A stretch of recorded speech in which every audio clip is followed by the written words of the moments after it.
Amansane yena yedimu Kumawood TV aba Amansane yena yedimu Sini papa bena upe biyasha Amansane winyano baby Kumawood TV Amansane yena yedimu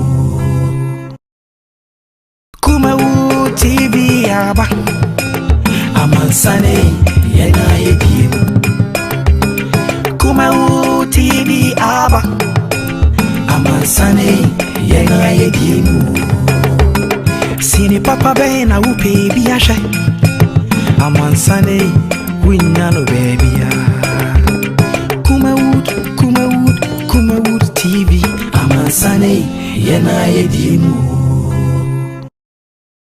Kumawood TV aba Amansane yena yedimu Kumawood TV aba Amansane yena yedimu Sini papa bena upe biyasha Amansane winyano baby Kumawood TV Amansane yena yedimu. Right, abusia ya mamo na afi ya makwaba ebia na ohe edi free beyond the country na adiasa ya mwajo onso ohwe baby na afi na dia chenso a ya mawo ache na obaga na dia eya ekwa adwo a emu na ewe no nan abo metin edi se mic ya Kumawood TV ne ya transi eya sinupi ena ya de brewo enyamre na edi nkomo adwonyo my Ghana ho ahwe amomai no etumi etu empon na yetenase a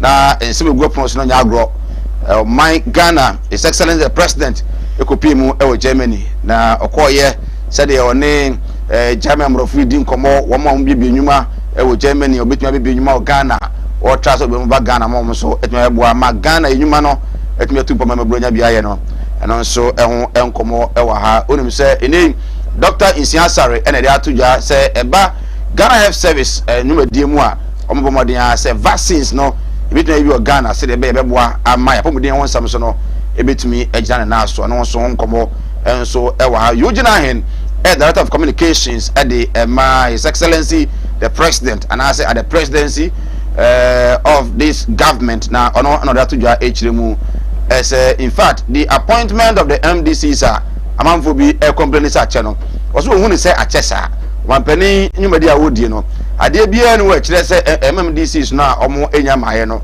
and I say yam appointed new ones no affecting the nyumadi o say there be insisa efri say womo a omo eda so ewo mu no omo eda so ewo mu as MDCs constitution no so kra no emna na kire say man che so wampani ena wo 4-year mandate by MDCs ne de wampani no ka chom so monto aso and I say omunsi from na sabri wo so monto aso de a ade ne ka say development was a course local assemblies no enya de say e course nto no de ka no ko de a obeka say bibisa nsi na emom enche kra soon and very soon His Excellency the President at the MDCs no wo mo a o mabeto aso no edin ebetumi aba jombodo so akabi the question ebusa ne say soon no berebe ya Ghana ni ka say soon a soon no yete wa mantatwam soon wa mantatwam da ben na bebenyamre na yetumi edi ho enkomo enra yedi nkomo ba kire say ND samanyuko on Tuesday sanjofo nhia mu techire mu die ntia omu say the 1992 constitution no was say itimi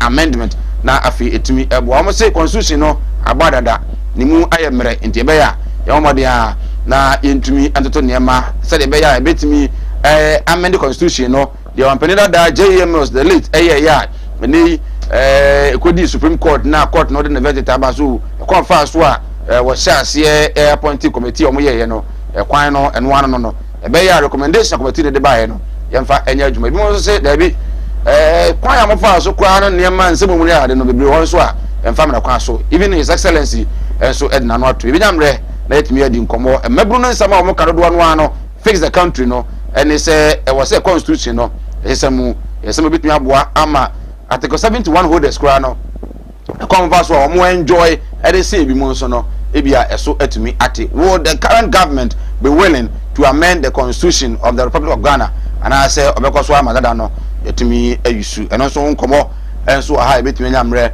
na yetumi adi ho enkomo sanso na abrante a okọ mono ho ba bia akotwitwa mrantie mienu na se mofra mienu baba ko bema ba ko de o se fridge mu ma enam so aposi fonsa ka o no nsam na kopi mu court nse nei free mono kora akwakodu Greater Accra Region na court a court ama adina court remand se onko no mra na aposi fonsa mo ka ne se in fact baby o see nipa ne so na brebo no omo akwakohunu akoko bi ase na mo koye no na eno so ewo ho nsam no ade ahom tipa enya agro National Chief Imam yideni Sheikh Nu Shaributu ono na oye National Chief Imam ewo the Republic of Ghana na enei na akoya do ekese pa ede ama committee a omo he National Cathedral so National Chief Imam say hwe National Cathedral na EC no ebebo apa 50,000 Ghana cedis can it discount 500 million na de akoma say yenye na ye fancy asore dan into enfam wo de koya na social media Mozambique for bia ha say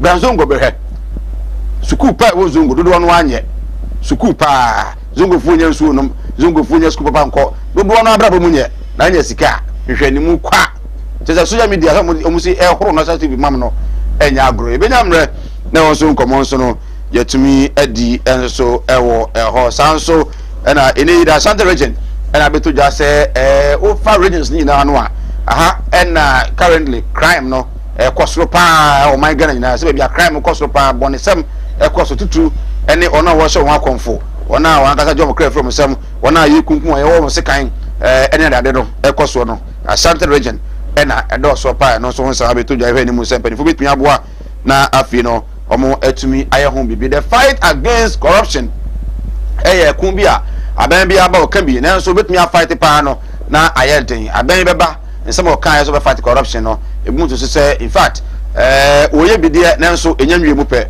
na eno na gabi o cheda kon enkane no ono na no panikase e de Madankwa Institute e de atojo chirem say ya na ye ya pa say MPP communicators po ya ndo moti ho na NDC fu wura no wuro omo na odike mu na ya de say ada ya say mobile corruption no I think nkeze kra and waka say there be o so compare pa NDC ni MPP dia ene ono wo bapa me afate corruption no enka NPP na emom onim de inter communicators no se come na do mu so mbu na afu se de na asiu omutimi nka ho asem wo osu hu ni sei communicators no hu ni sei omaban wa faili ana se ebia ka ena ompese ombeka sam na de doso ye transit say ya na enyamre atumi adi ho enkomo na ene ye transit ya embenefo akase ena me ne omo esinkonya na afi no yetumi adi enkomo omo a omo jipne eno madi enkomo ni the leader and founder edema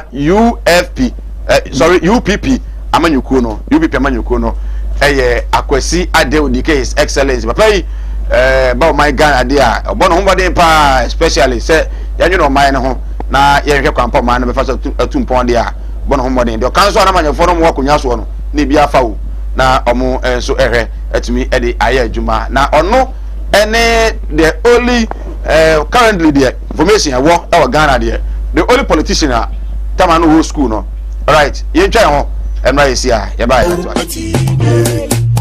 Oti animudia me manfo nyi bintina mo ne yira ebinum be from ho se me o ma asofo nso no mo nya ma asorema akom obi o wa me ne wo kasa stroke a cheno wa ya stroke no enko malam se bra ya adwuma me ne da okay kwesi da edwoda ebanada okuoda yawada efieda ana menya adwuma na efieda wo beto ya wo so me hwaw because nipa ana wo homeda nyankopon eni homeda okay akwala na wa wo no akwala na nya 10 years eko 15 years on 90 da woda fom obi so wa akwala na no isonsuo obi so ho so wa akwala no de ye ya afi no kon no ya na echi na da so ebia na ne techere ma afi na ne timi enwo ye ketekete oh ha no chine techere ma te se abo wo no malam se nkasa fa na bra ebi so wo ho so a me ne wo kasa o se ne ba no ono matrama do wi jot sabe ko ke abai be ni nyina onom wasa gulu ankasa nkra no wasa twi gulu ka ho me ne wo kasa o ba bi na wono ne kodaye afa de ye ube ma no kwati na twa wura mu a ase eya dan te se achichide eti malam se wo de abra oba bi o ho na wode no ayɛ den ɔno bɛma hyia pa na nsuo no nyina saba bonten enti ɛno ntina ma ɔnyem ɛno no wo ba mɛkyerɛ wo kwan no wobɛhu no sɛ ɛbɛyɛ mmerɛmmerɛmmerɛ okay a wobɛnyem easily piaw so ho adwiriw ɛne danta de bibo ano Mala Muhammad Spiritual Herbal Center ebena da bia 7 to 9 p.m. ɛne ne nsia Kumawood TV na yenya mmerɛ enwura sunsumu ɛna sukɔ na ɔhaw ɛda wo so no Mala mohwɛ na onyi emfiri hɔ ɛmfa ɛma wo ɛtwerɛ yare bia ɛdam wusika ɛna ayera na wɔhwɛ ɔjapade bi na obi ɛnam kwa bi so agye afiri nsɛm utu gold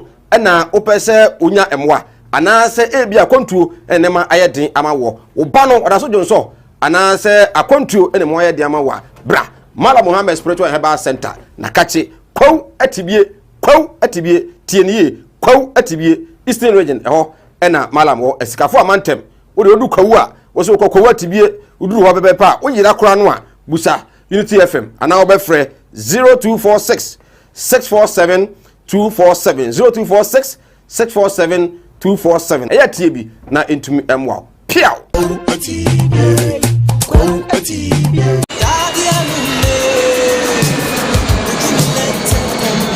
Say ya kwanto ne ho hihye pade a eno ani Venisberg Travel and Tour eya dwumaku a Ghana ban ne amanonifo nyina agye atomu obo ma wo your birth certificate passport na wadi wanim amwaje visa nso domestic and international airline ticketing there we number 1 odo be konkro bi to say USA Canada UK South Africa South Korea Japan Israel China Russia any amanye de Schengen visa di ondwuma nyina so no do kodura amanone a ba bia obeda ene adwuma obeye nyina nso so obepe e de amawo adisuafo mu kosua de e wo Canada UK Cyprus Czech Republic Australia Belarus Switzerland Ukraine Russia USA any amanye keka ho nyina nso odem be kwa kodura sumdue mu jojo na odem kodura emra mu sua de no nso osape adwuma mamu a mo ye adwuma mu hunu ha bia Venisberg Travel and Tour head office e wo Kumasi Santase ne opokuare school ene de animhwe be kwai odo tobiri wura bank nchepe brekum Continental oni Vision Hotel Junction de animhwe frɛ ne e wo 0242 902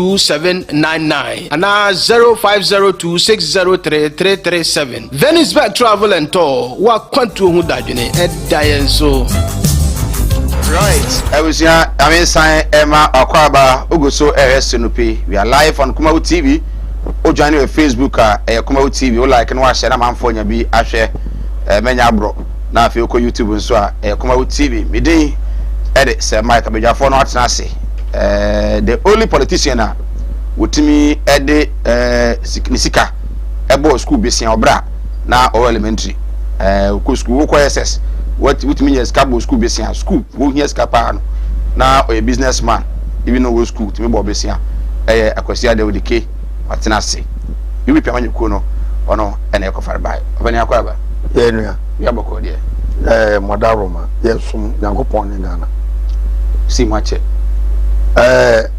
no kre every voice who feel tembru nsu a wani yakoko enti mi sware me hunu se me de me hu 20 pass ni pa be di me yambo enti me a self made person I am a mindset the free say o me be say no obi amfa me ma medwuma da me ana me create adwuma fa nipa me nye obi adwuma da be si ne enti say me hu sa abrabo no eno ane de wan kasa kwabo right asemo say obi adwuma da so ono ane fa nkrofo adwuma ba no obi adwuma da nti onya experience no we experience ne pa that right Sabin Cosmos and so NDC regional communication team member so you chama akro be di o wa twema ho baby why na kwaba ya jaminu boko de ye ho nyakopon na chama no nya be di ana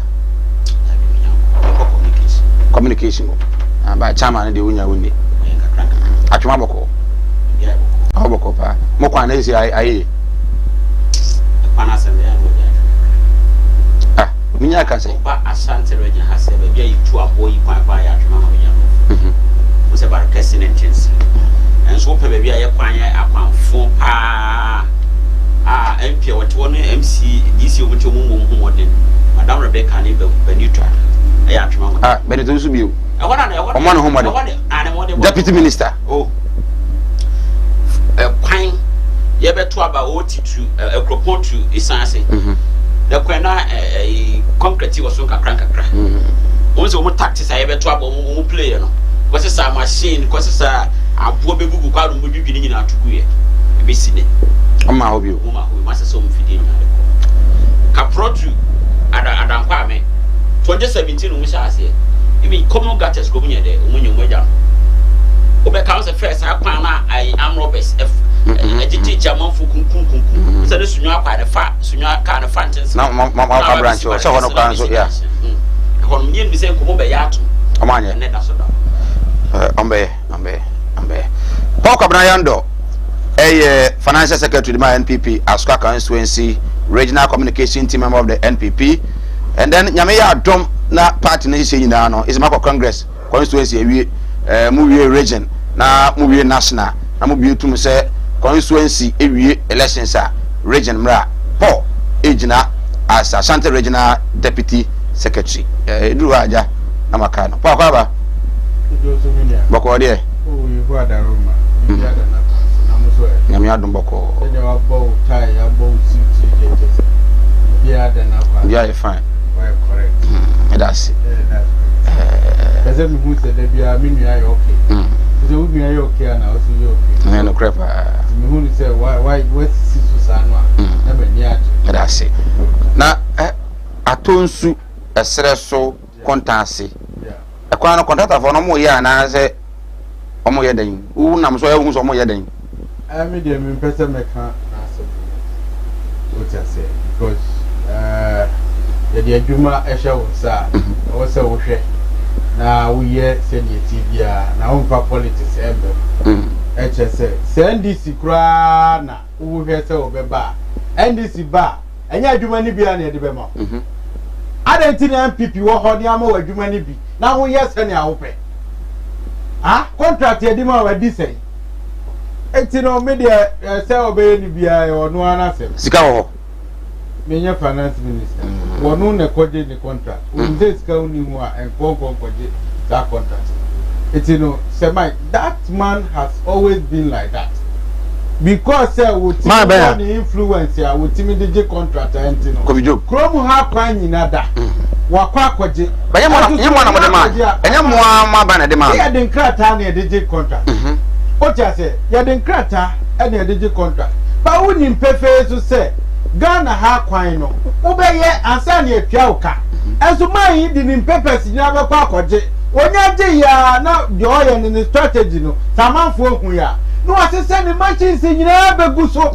no watutu so se ni ope na fe wo de betu se wan twia anano de na menye ha na fe wo twe ni machines no baako na wa be kosi apathy atu omo wo krom wo eni wa me abane kwa ho ehimo I've always said say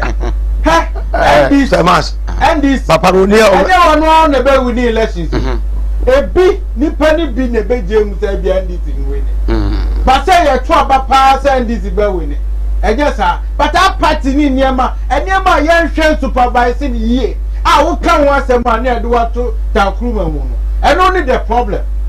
What I say? It's about time I said the coffee job no. You can't be channel. What I say? Oh yeah, choir. Last time about 2 months ago. Oh bridge gumu just like that. I quite the common sensically no. My year ni mu my year today. And I me bridge guma obi atiase. The way you ni mu nya chire no. What my bridge gumu. Ye nyina nko fifa baby ansa ni abepie ho. What I say, who we are not fed there, who yet they are open or panels. Yabaka is sending it here, and to be some that's 7 there. Say you were urban road director. Okay, Massa, who you contractor? Yes. What do you know? Because saying, Mam, almost when you are last to be free. Before I don't some come quite one yet. Coffee job. Ghana, Asante Mai. We are Namisuni Kessia. So si do Asante Mai bini. Coffee job. Na jumla ko onye Pentecost da. Coffee job mini no. Me ye adwuma ni bi. Ahun atunwata wanya ma Asante Mai no. Me ye sure say so abofo kwa benya bia ma Asante Mai. Na ano hye. Na onim. na kufa no da powerful anu wo gubo en animals are ombani aye den adwuma no wo kɔgye a contract no ɛhwɛ ya ɛwɔ no ɛne sɛ aban so ma ska bia ba wo yɛ ne besusu a ne atu aka wagye ska na de atoa so ejema sɛ 10 kilometers a wadu ska bɛɛ 3 na krachefo abɛgye atum sɛ wawie ne de ska ma na de kɔ akɔyɛ 6 ne besusu no wawie na de kɔ domama time ansa be kɔ adwuma no ne ma 15% of the contract sum unya nkɔ ne ma ska ne bi akufa ba no so tire no ba mo am contract ma gye atum sɛ wo twam kura na mo bɛyɛ enya sa yes sɛ wo gye kwan no na sɛ da wo kan wo yɛ bia wo bɛyɛ sɛ wo yɛ bia half na quarter na akɔgye na sɛ nipa no akɔs pa kɔdwi kwan no so gata kro me ba nya sa na tie eti akate fo no besusu ama covid obo de kɔ sɛ man ska no to aso na me ba ɛjɛ wɔn ne sɛ munya register certificate ayire so kora abaya mo no modern kora 90 days osutua ebi dia di 3 years ebi dia di 2 register 90 days anye ye kora abaya watimi amoa no 90 days abaya bia no abaya 90 days watimi di so oh mudi kufo time hey mahama eko no 90 days watimi mahama eko okọ ode get road fund ko di loan every UBA okay say no di tua nana kufa ba was so just was akoye road auditing ama contractors je anuma ni bu ho auditing no koye no yewura ba omi abedwa nanum say o ma save Ghana some billions of cedis aduma ba kwa ya nche no enkontompo nko kofido bo nya bo dia kofido meba o dia no meba maybe 2.5 million 2.5 million 1 year 6 months certificate ko impia nti kwan wa jagu ho na me flex kare na kwaje bank loan aka bank for 90 days scan beba 1 year 6 months scan ma da to aso me ko flex ka wai ba on ha community no so won ni sika sika na ya de ye no obi anu wo sika edama wo eya sisa na won nti aba na budi de so eti contractor bia no be na dwuma wo ba so wie no kwaje foforo I am fast so. Eti da ma wudile maduma bi me started na cement 22 cedis. Is it go 50? And they go 50. The contract sum still remain the same. Eti mi am here aduma me na kutia me. Eti se me kwa me ta. Me na kutia me. Barabani na emwa contractors. Anu wa mo bia boka. Ebi kwa no ma dura wu. Hwe. Ah on what ya on the what did you mean o keka no. Contractors 19. Omu nyina wu. Eka ya tunto bia japade na kufu ado hunti. Odi adwan ma o monska. Odi adwan ma edu ska twa o sie skani ho. Kwa ya de. Ko video ni certificate esiwa ne tintin ti sei. Na ye ada ne nipa no why ba ko mi yentua. Still na wo san o gibi aka ho. De wo mu ne sei. Adwan mo kwa efrim ama pension na eba. Okay. Ye wa pia me nka wuye. Abo abuja kwan. Memi nim se mo bege ko video se onye ma o mu na skani ho. Na within a short time, we discover 36 million from Kodie Junction to Abuja. And a fishing. I never tell now, will be a young cancer. A mania man for a Piaminka we had say. Your question can say, I know for the first woman. Would my man for bread? I mean, I am not. I did what information. Well, but I say.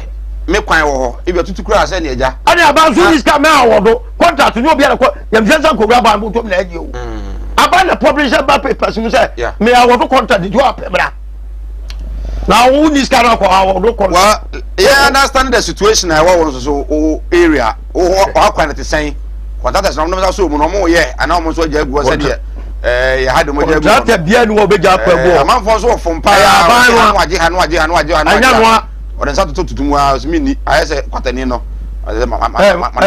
say mas me catch you me di ka say mark aban ko free contracted bi pa o mu chew say e koto ba mu amoa be mani mu guas aban no e free pa chew ansa kwa na contracted bia e di wo contractor so num say aban ontimi ntua no pa che say o pa chew say ye kwa election na mum ye cross ye sky ready na scan anya ready even during election ye cross oh massa masa ensem ye bebrebe right okay you ngura topic no business what ka kwan wasem bi da ma me ka ba ko bi bia me ko papa yi ɛhɔ yɛ hia srasu timpo free sɛ wode koko area ɛkɔ unia omo ya kwa no ma yɛ mo adwe sɛ omo nya nkɔ konkodu srasu hɔ no okay ɛna srasu kuro dua no ho so na yɛ kuro ɛso a koko bɔde banche ne bibia re efiri be hɔ no no wansembre contractors no me tu na omo ayɛ mo kokɔ asa srasu fo mo hwɛ program so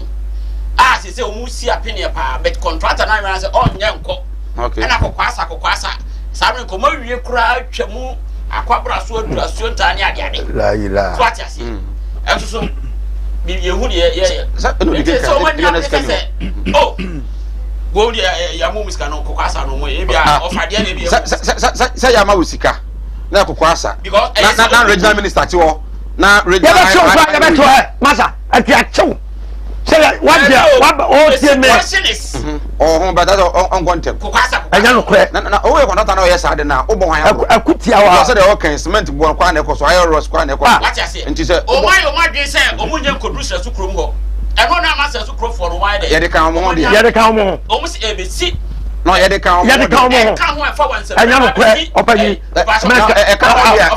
ade busuma sam na ma kilometers so say o so e kan ho a we ko na ma ka so no ma bo delay taxes after now o mu nya enso so be enso to don't want dim nya adwuma opanyi semas enti so kwa no so o mu ya o mu hwe no mu nya nkodu srasu krom opanyi ya discussions am mu nya quality discussions yes that's what I'm saying contract no ya the man ya 2 kilometers away and you have no way so we put say medium de me peta kasa me nya you know obi na head kasa o man for no so haka ho ana na mo yes anya no you get a point but ma koda da ba no you get a point me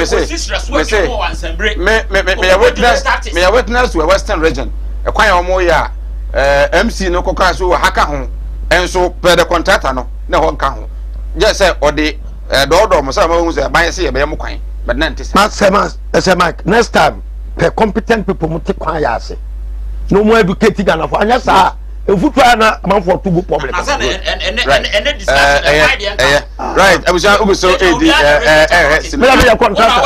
on Kumawood television I was about chebra I mean understand the situation o area na wo kwan no say na esi etie e kwan wasam de kasi e ka yentimi enya ka enra be me ka comment na ska akobọ no nya agro nyina e kwanfo a me nam so ntia well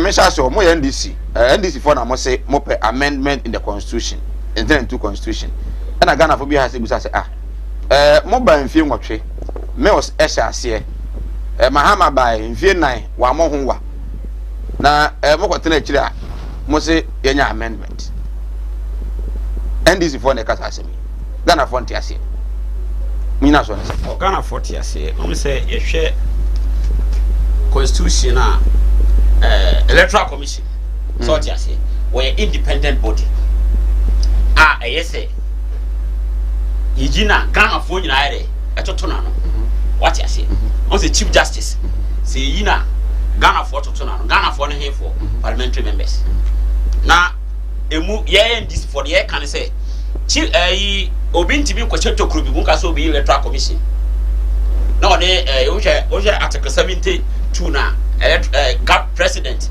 na in consultation with what do you call it council of elders na omoyi electoral commission sana constitution e kire ba rana no ese electoral commission no ye ne yede ko parliament na 2 tiers proposal in this for the other akono na 2 tiers of parliament interrogating no because electoral commission na anu ya course we ti o enema course o mai ma ye koto aba sebi nipa du ye ye ko supreme court wa ye hu de besi ye electoral commission kranka ko gya with box na ko ensembia esisi etotora no ye hu de si wa Ghana ha NDC for a step forward so what you say constitution ya amend no so any the electoral reform be so ya be aba any ni nyina no so no electoral commission be pushi agenda no to parliament so what you say parliament interrogate we don't approve then the government why they what white people to na baba emra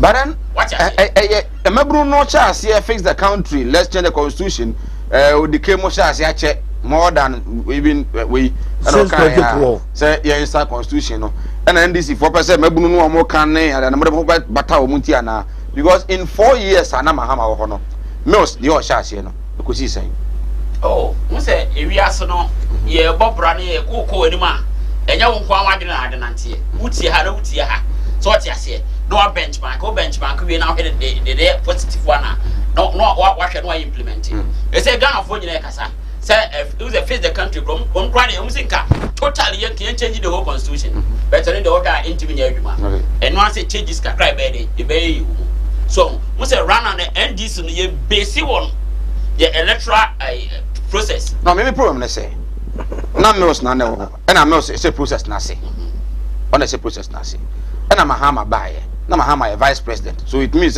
cabinet meeting na omo tena say agree say yente committee na omo enhwe the amendment of constitution no omo review the constitution no na mahama timbi akoba na say na mahama be yom ampani no 4 years wa mo ho wa omo ye ho adwuma wo ye den wo so be kai kra that time Jemensa ona na ye wo ye ayi so ho omo chairman or whatever it is ono kra dia general say esedu nketia so monitor esedu nketia PM Express or join ifa we explain sa na ma we nyina say sa reform and say amendment no mo your constitution na dan ko kufaro be no be dato omo ye duru baabi na yesenka na do be nko beto aso be no ade we jade ato no it run ye push agenda no na agenda no say NDC omo concentrate on election electoral process so enti eno na ye de ye ho adwuma enti rana ye de akọ wo se ye de over 30 something reforms na de aba so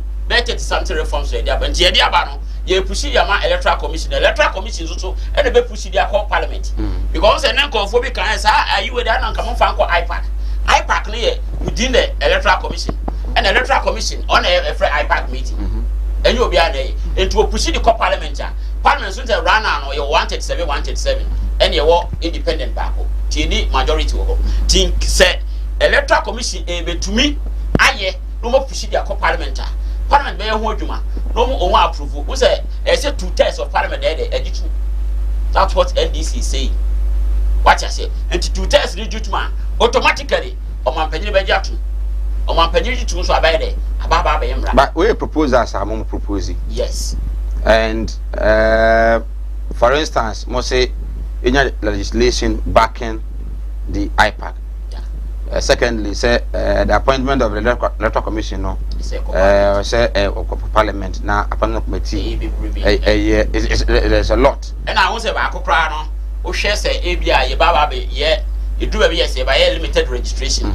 So run no NDC dey propose say in case say ye ba any pan obi a wawuo no munya eseka electoral commission this enabling list ni ani court na the court na court ma kwa wan de be we ye free and your Ghana card ho and a Ghana card omo offices be electoral commission of into obi nya 18 years ya the best in pan answer the Ghana card ne kwa wan de be wakwa kwa no registration nya afa ni yes abebo ka be limited registration bia right what you say right I was algo so SNP wadwen che na number si grass here fabra na enyamre enkenkan entimi enfma Paul Kwabra Yando Paul Paul Mintio NDC omo proposal omo de ma senke be ya ban sum na amendment of the 19th constitution no omo na adwuma visa most she biase na enwi wonhwe na intimi ento aso odo we be ka say enya NDC na sha ase aka sansem you the kema can be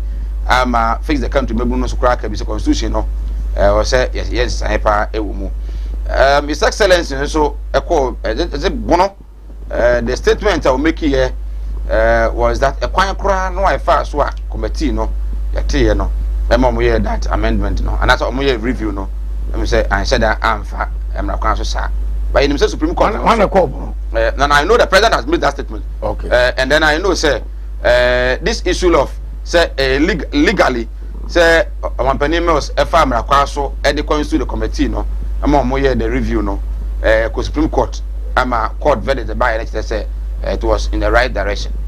Would your government accept constitution we know in amendment into obey? Mike, Medawas. Me fra akwenye so na mi chair with minister. Good. was I must say mensa said one regional minister ye fan ka chen se kurum ha isum ha pa be bia isum see our master bring back the green we are not what Ashanti with the hand we start IAB going forward I'm Saka Saka letter him course nyina no be hu bi o Ashanti matem na me chia party penifo so a oboda regional no dem a want to win na pam me chia constituency force so Reverend Fusukoma MP Honorable Patricia Pege and I caretaker MC I think last week your conference and any sort of party one we share now Pika and Nidian and Yama course on may I wish you say hey Niema send your air conwa 2024 and me Adoma party bit me as I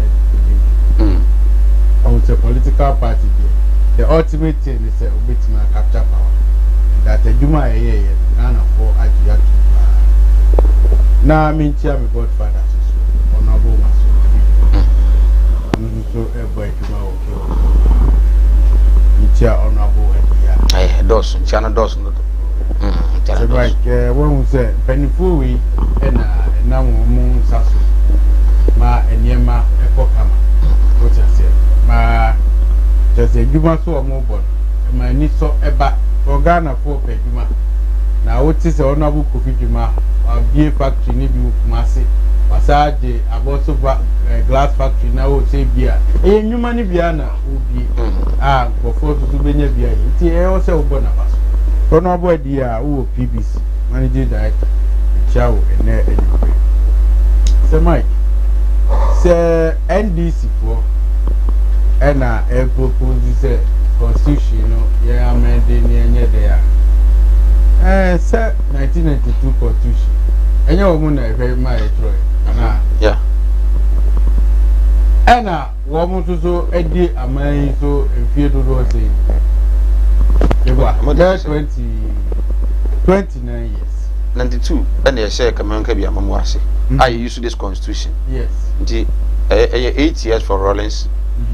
8 years for Meos Mahama. 16 years. 16 years. Yeah. Okay. But send you PNDC. Send you not constitution in Yamai.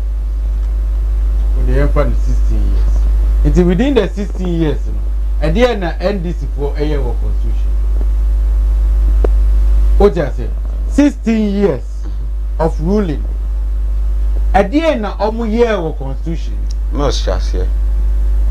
I mean, besides, say what shall say, well, the end will ye. At the end, we and I say, see, as soon at the end, you will more Mukawas. I'm so bet my boy, America, many bet. What I say, at the end, you will more, ye come once.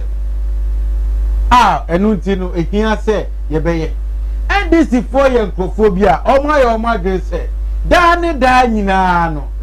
Omo be distracted enyema enyema constitution no ama wo mo hu kwan institutions ye nyina ye fa buo ni nidie ene wodo ene ahun sepenta wo mo achikwa no hwede andisi fo ye wo isi eye na dwuma eye constitution na ye nyina ya je atunu na isi no maame no anase whoever ni gina so di ye na dwuma. See how NDC for treaty easy. What you say? Now you call the court of the land. See how NDC for the existing one. See how our treaty state institutions in Ghana, including the judiciary. So these are the people lah. Mumbo pese ye dim raso. Me wamu dim raso. Existing one. How do you cooperate with them? What is our near money on one Eco Supreme Court? Think is the Ukra papers in Bini at the idea. What about defending case? Some crowd with today. Oh, we are back by the country. I say, Sana, me pese, me crop for Mudibatino, Wabu Futina, me person, Edo. Come, we're still in our time. Who we are the country, may call it for review of the constitution. I What I said, Nana do Abdo Danko, Mr. President, be anyone to me, dear Yanide. And so MMDCs. Was he young to a most he is giving the power back to the people. I was here call referendum. And you made NDC for original of mine. And you know Mokafa. Almost a young pre. Set the process now, Namoka. Me pacho. And then I is a consequence of Yanquantia. Say, Mike, the American.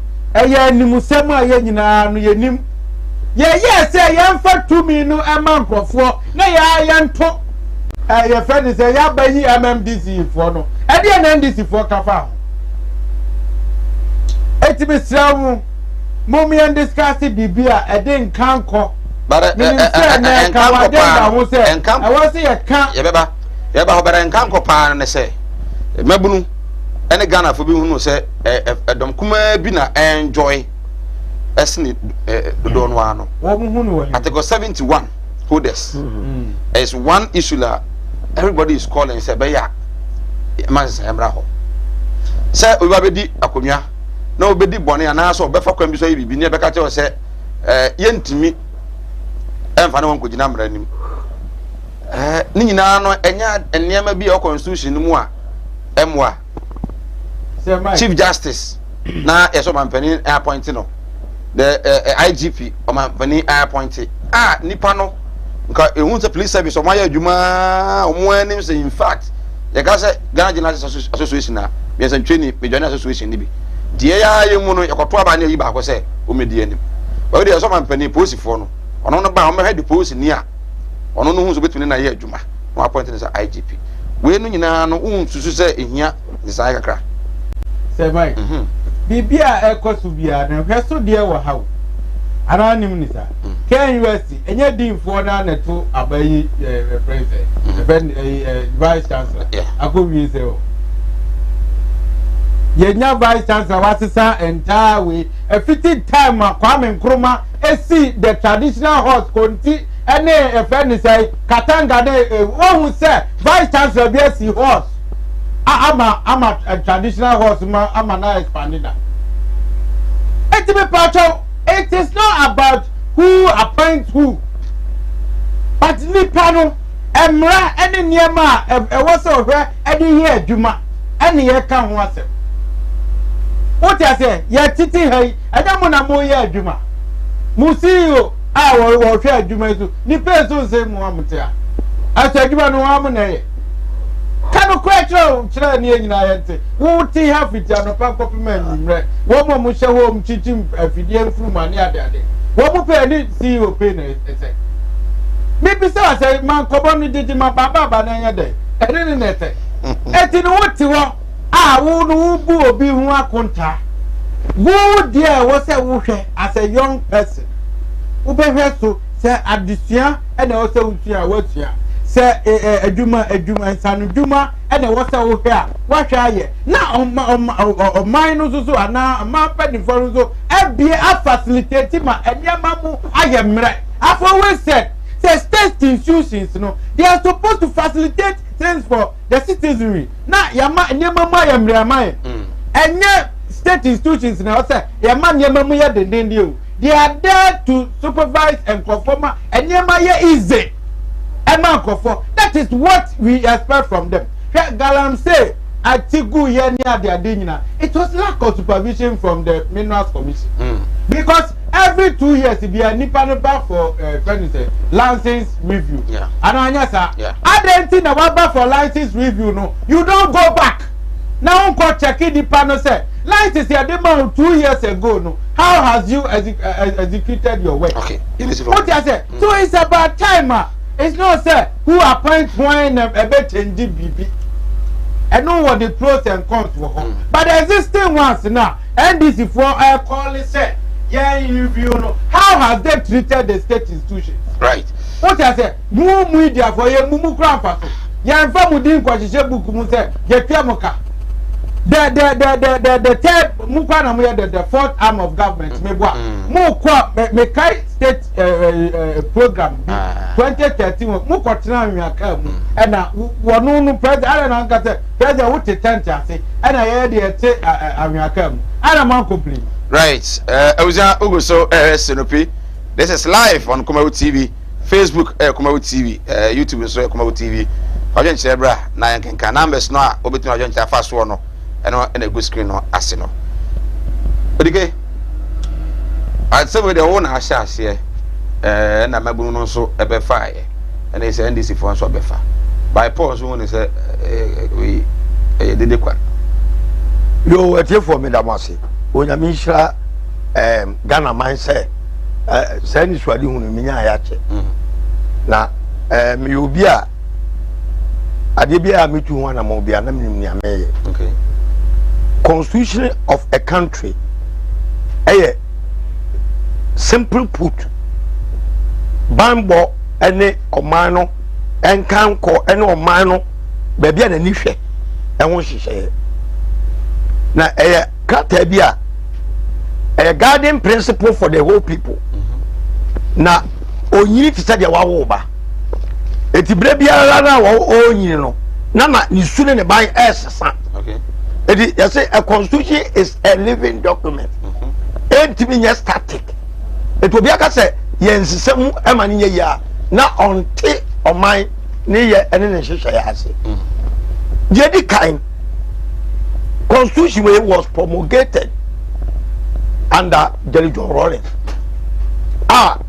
What transition by a democratic president. Now, Ebra no oye ku mienua afei ye boja ma why not say be democracy no.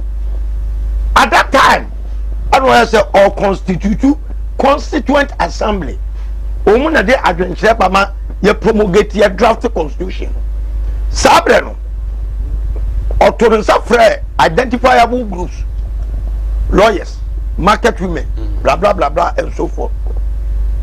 Sabre no na MPP and na ehu mu say women are lawyers ne sa elites in the society. You from mu say adetina yama women ne edwomfo ma the same quota. Ever says going for the 20 people never. Women are lawyers so mu 20 people. So mu nko. Okay. So this constitution here promulgating no woman nko. Yeah. And na you call Rawlings promulgate here.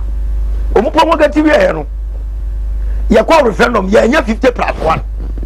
But sabre no na Ghana for any GC be called democracy. Yeah. To Rawlings sign say you use. And you call 1992 elections. Ya bobo we no you we do boy. Before then you we do boy no ya campaign na na kufu ado kan. The message we dey ba abontin say ayi Rawlings ya na ntwinam for ne makola for ma constitution. It is a constitution a bogus. It won't be up to me. Omu ebe twatwe ya foforo. E to Ghana for nyina adwim because sabre no na Ghana for edo ye woma constitutional rule no na wosoro. Ya de la shi kwa shi so na ewuradu bo ahen wa anwene. Wa anwene no ado saka che parliamentarians no say omu ma we say mo bia nko parliament. Ebufuo ado ko stolen verdict. Krata eti MPP for anko parliament. Eti ma the then NDC enya 2 minutes in our parliament. At the parliament ni ya do mu pe nyina that 4 years. The 1996 ya kwa election ya gwa kofo na fa baton. And was a constitution me ba indemnity clause ko anwan o ke kan ma bebre se obo besesa. O kwa election wa anwan ne 2000 was had your campaign. Say you buy your best system. When you could afford to be 8 years. One system more day. Now the woman say, well, it's what draft constitution who said why in no. It was the powers in the executive arm of government. What did the powers in the executive arm of government? Somebody be protected. Honor appointed virtually every head of institution. If the power is in the center with the executive arm of government, you know, but as a government student, power corrupts, absolute power corrupts, absolutely. So constitutional corrupt to Ghana. I say in Yemen, and the two reasons. Bakunie, excessive power now, executive and doing too much. Institutions are political infiltration, a weakening. your institutions now. I don't think now Obama Beka say we don't need strong men, but we need strong institutions. Now our institutions are weak. Number 2, number 3, you have very big separation of powers. Judiciary, legislature, and executive. Obiara do independently. But constitutional one is its own, you know. On side call a legislature, echo ye ministers, if you almost for impeachment. Or someone call you mama and boy, sir. As a court parliamentar, you impeach now when you being Kabimano. It was the same say, you have 50% of the ministers in free parliament. It didn't want some Kotoa, the boys no more support. Sadiano, it defeats at the checks and balances. It ama a cripple all the institutions. What I say? I don't know Chief Justice Shane Butum, one appointee. And the Chief Justice, you know, you say he who feels you controls your mind. Sure. Electoral Commission of Far Shane Butum. I don't far IGP Shane Butum. So key 3 institutions way. Women independence, you know, it is on paper, but in reality, it is never so. Your practice the group of beer. Yen whom say the woman it is not impacting on us as it's supposed to be. Now to quote them, the MPP and this in Perifono, a quarter of there's a more than that. Now said the phone for the Hebre. And you can't walk near the dim. Probably appointing enough for 4 and in the bush and 4 first, permanent first. When you want to be scattered down and Yama Ninana. Or no man I Canada, no man in there so far. Sure. I thought Domino the office here. Auditor General, former. Very good. Auditor General office. Parliament now appropriate the expenditure of the executive. Right? Yeah. It is a institution what check executive said was in now president now the head of executive. Or the you will be about it no. Massa. Okay, I'm getting your point. Yes. Okay, say no, president no. Parliament. On I appointed the Auditor General. Auditor General. Auditor General as I call it. No president in the executive no. Possible. There are so many lapses. Uncle police station men can just say, all the beef is rubber man. Order from above. Political infiltration. But say you create electoral college, police administration. So many IGP mla. No president sworn in here or yet more better without fear or favor. Yes, you are Kokwaba. One president will appoint the electoral commission. Wow, you don't call Kensi, you know, appoint a referee. Never in fairness. I will go to court because Oma packet our cost and Oma sign. Who call a Singapore? A do say be easy. All the judges no wo electoral college a wo to abayi CJ the we are not coach president no aso ani eti wo president na na betena ho ana wa makroma de gino me constitutional review no ma picking yema I was a review. Okay bobo smart emre no eti me ba be ye odike constitutional review proposal. Now ma print more. I'm a gun of work kind. Never to put the walls is yano. And I know Yakupon MPP. Over Chrome MP in a core program or pa. Okay. Because I really are so the 90%. Me know ya again. Yeah, parliamentarians crown. A choir executive for never church and say baby. And my team in Yaduma said yeah.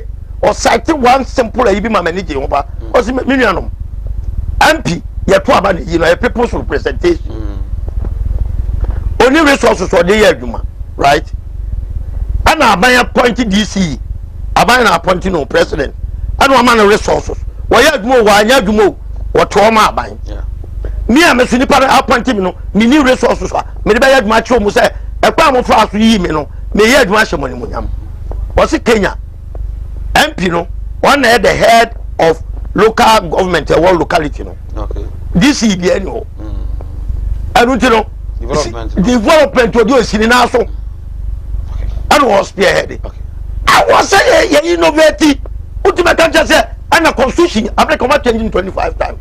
Oma review, amending 25 times. The two times I can't change. J.J. Rawlings. When this I will cast some in a way, or the Ghana baby, or say, it's time to review this constitution. Only me, I won't say at one man quality. Okay, so yeah, and that maybe you cry. Yes. 100% yes, it's the end day. Maybe I want to good. Me launch. Okay. But my both you so. Okay. Ministers say every parliament you are wrong. Okay. So many of them make a indemnity clause and no one year you know a rubbish. Okay. Unia, if before 1992, now you have communal labor or communities, and that's how communal spirit in the free. Yeah. Constitution say, Papa be a president one kind. One in the share so proper and put a mama. It won't be using live free kind. How? Toilet na yapa. Yes, Papa be one kind. I just want a toilet. Yes, it's good that 4-unit classroom. Yes, I have plan one kind. Now contract and go over. I buy a name senior or no. On the auto officer, no have some. I mean, this is good. I a systemic failure. A coin, I am at my cascas in the for. The contract some at my castle for your privy. Even an all lament. Specifications. So be gusumi and so be gusuna. Come on for me a beneficiaries. What kind of system are we running? I'm breaking down all the institutions. Local government, BPR is on paper, but in reality, it's not functioning. Right. Face the country now. These are the issues. Okay. I was say fix it. Now leadership. A year, idea. Ghana phone now become. I feel a sense of belongingness. And I'm not gonna say the government is detached from the people. Now not for why away. It look I say don't be citizens. Don't be citizens. I quite the first one citizens and say Yabema ever transfer powers nama yani at your man. Okay. Yet you hold you accountable. So say to me hold you accountable because we are powerless. Right. And participatory democracy. But 2 minutes free swabber boy out for me and participate. It just only a democratic dictatorship and a constitution with you. I'll remember for you to me. I'm not too many now and paying for so. And it is wrong. I was Agosia de key consistently or call it for a complete amendment, not a total overhauling, but an amendment of the 1992 Constitution. I think that one way I want to imagine super Auditor General, I'll be what the tea buying no, any no, I buy no, and it's a oko now say presidency ho. Sikabia kohone edini kwabone so a would you be bold enough to come and say I say this sir never to say ma me fa de ba ko ngum anya sa me we ana ya nsa ma no prosecute I can say powers what the prosecute okay it we area na atwere ho president ne pa na ye free obi on pa if you say at a office in my how many people and yet me as we tell say and now we almost say 12 billion and you have a man for 12.8 now ayaka now a man for air sofa it was say you better acquire man powers I will bet you their prosecute too. Alright. I just say we scared we do and me say but you have no work me I meet them now what them the just go away right we go so Sinopede is live on Kumawood TV keto be fast so na fe yetwe ho oh alright Paul I think say you agree with Odike say constitution no amendment there and I stand now you be original na say my wife friend ma betina ma come adwen a we say agree with there be so no can adwen okay say anu wa say e bia nka ono so ma ne de no say bia no bi ka so okay we are okay there my judges now mo ran judge the issue is that has got to do with whoever is mining the nation. Okay. System na mining and then because of the opportunity no. We need to create systems that work. Our travel and logistics. Say you can just say Dubai.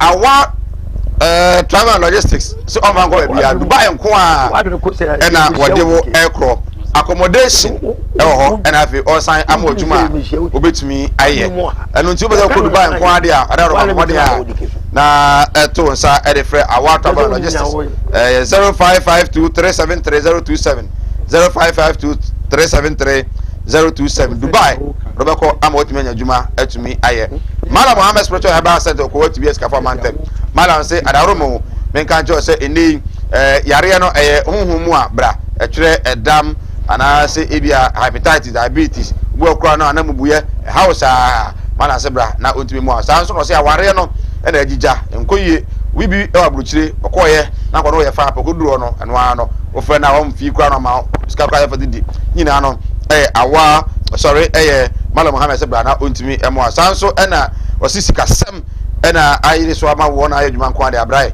no mo abambo emfa mo odwuma na afi obusuan so Malam say bra na ontimi emo ha obia no na ukomu a Malam Mohammed Spiritual Herbal Center the only Malam ne wotimi ba TV so program 2 hours obia no entumi enfren kasa Malam wo twameda wo yaza ono aso na esiu edema Unity FM ko watibie omode na frɛ no 0246 647 247 0246 647 247 frɛ na obejo so yetwe ho enya abafo nkatomra ye ba appointment of MDCs when na eni omo eba benefo kasa ibinyamre ye di honkomo ye ba yesia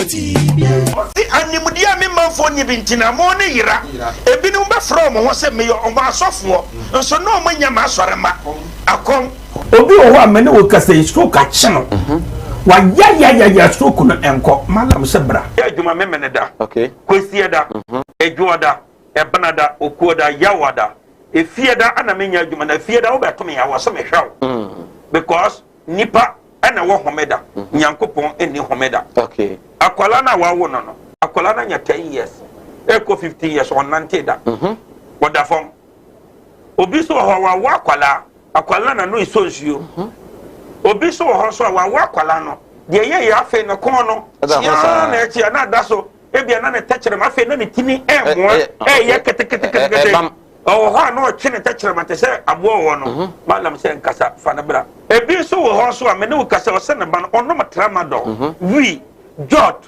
sabe ko ke abai be ni nyina onom wasa glue an kasa nkra no wasa twi glue ka ho me ne wo kasa o ba bi na wono ne kodaye afa de ye obe ma no kwati na twa wura mu a ase eya dan te se achichide eti Malam se wo de abra oba bi o ho na wode no aye den onu be ma hia pa na nsuo ni nyina saba bonten enti eno ntina ma onyem eno no wo ba me kyerɛ wo kwan no wo be hu no say ebeye mremremre okay wo ba nyim easily piaw so ho adwiru ene danta de bibo ano Malam Mohammed Spiritual Herbal Center ebena da bia 7 to 9 p.m. ene ni hia Kumawood TV na yenyamre enwura sunsumu eno suko na ohaw eda oso no Malam hwe na onyi emfiri o emfa emawo etwere yare bia edam usika na ayira na hwe ojapade bi na obi enam kwa bi so age afiri onsam utu gold na opese onya emwa anase ebia akontuo enema ayedin amawo oba no odaso jonso anase akontuo enema ayedin amawa bra Malam Mohammed Spiritual Herbal Center na kache kwaw atibie tienie kwaw atibie Eastern Region eho na Malam wo esikafo amantem wo de odu kwaw a wo so kwaw atibie uduru ho bebe pa wo yira kora no a busa Unity FM ana wo be frɛ 0246 647 247 0246 647 247 eya tie bi na entumi emwa piaw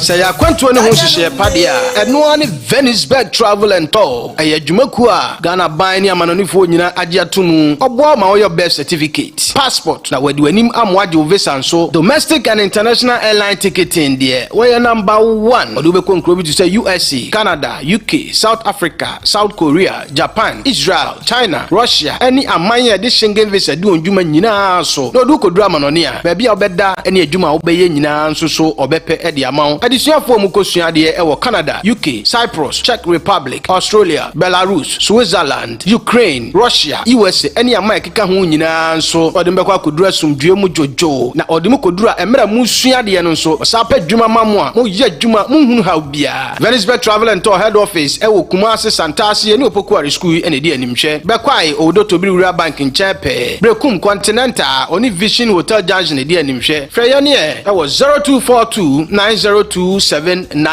ana 0502603337 Venisberg Travel and Tour wa kwantu hu dadwene e dayenso.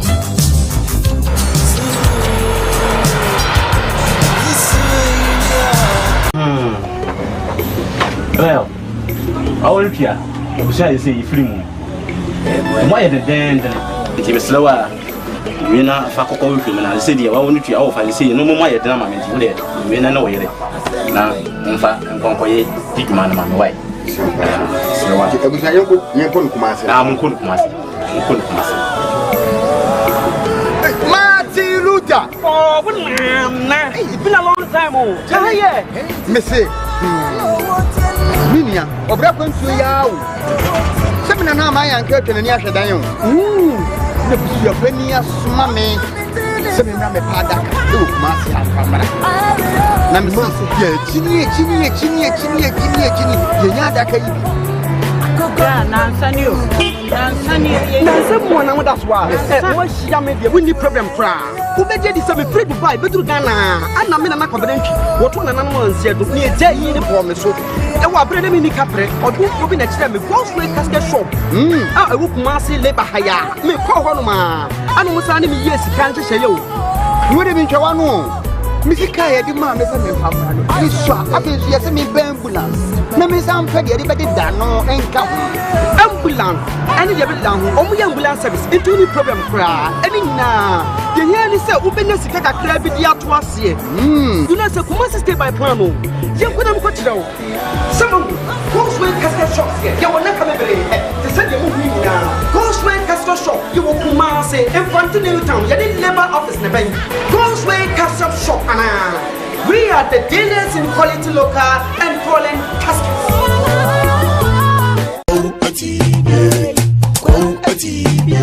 Animudia me manfo ni bintina mo ne yira ebinum ba from ho se me yo omo asofo nso no mo nya ma asorema akon obi o ho amene wo kasa stroke a cheno wa ya stroke no enko malam se bra ya adwuma me mene da okay kwesi da edwoda ebanada okuoda yawada efieda ana menya adwuma na efieda wo beto ya wo so me hwaw because nipa ana wo homeda nyankopon eni homeda akwala na wa wo no akwala na nya 10 years eko 15 years on nanteda yes I Emma wakwaba uguso sinipi live on Kumawood TV aje channel numbers you screen ase fa aje channel fa so na fabra na nyamre kenkan M5 mama na mrantem na etumi akenkan ede amayegusu edi nkomo the amendment of the constitution atwetwe ho enkomo now the appointment of MDCs in the INSMBB say bad 8 months on after Ghanaians went to the polls to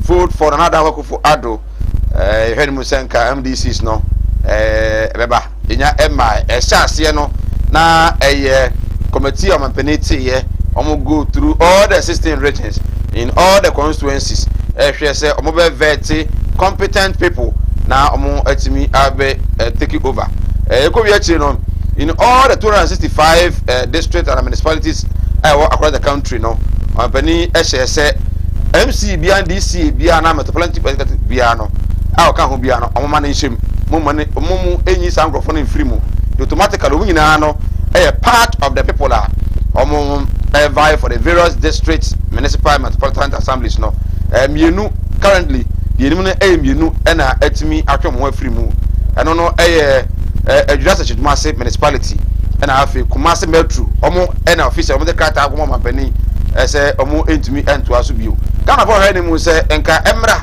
na mpuntu entumi enkoso Eugene Ahen director of communications abe kasa chiri mu say mpuntu de egusu ekoso hwe nsesai say de tie no ano na tie na mu enche mapani the list no ba bonten amekopo hopo Would this MDCs yen for no that for no one development cost there because you know we didn't come out almost say a bit in there common fan a mine because ABA almost to say common fan no bar and penny him say ABA district we OMC no some DC one some maybe common fan never so some ABA now one miss you know until a mine assembly be I hear redundant omonya adwuma omo kokoma na hosa.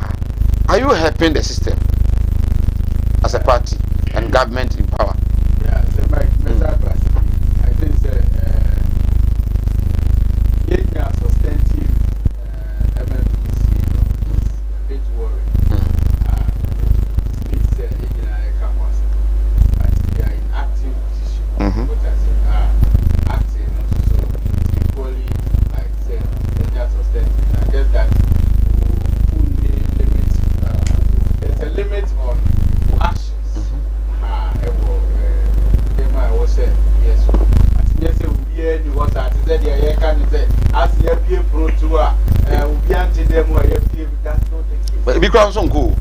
The can say, there's a coordinating director. Okay. All coordinating all the officers.